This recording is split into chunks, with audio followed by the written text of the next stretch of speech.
রবিবার দিন ইউকেতে আমাদের এখানে সকালবেলা ওই 11টা সাড়ে 11টা নাগাদ থেকেই শিবরাত্রি পড়ে গেছিলো। আর আমি পুজোটা করে নিয়েছিলাম বিকালের দিকে। ঠাকুরের পুজোতে দেবো বলে আগের দিনই এক প্যাকেট কার্নেশন নিয়ে এসেছিলাম, আর সঙ্গে করে যেমন ঠাকুরকে অভিষেক করার জন্য লাগে দুধ, দই, ঘি, মধু সবই নিয়েছিলাম।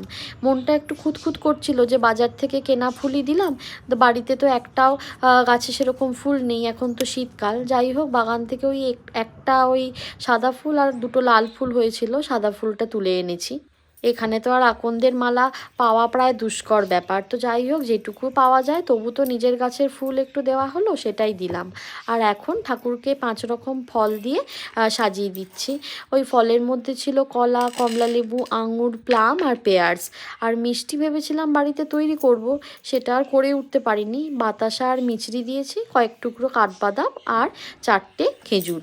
সোমবার দিনও আমাদের এখানে শিবরাত্রি থাকছে, তবে সেটা সকালের দিকে। সোমবার সকাল মানেই তো ব্যস্ততা। শুধু শুধু যখন রবিবার দিন সময় পাওয়াই গেছে, সোমবারের আশায় কেই বা ফেলে রাখে। আজকেই আমি মন ভরে ঠাকুরকে পুজো করে নিয়েছি। আপনাদেরও প্রত্যেককে জানাই শিবরাত্রির অনেক শুভেচ্ছা। ভগবান সকলকে যেন সুস্থ আর ভালো রাখে এবং প্রত্যেকের মনের আশা যেন আজকের দিনে পূরণ হয়।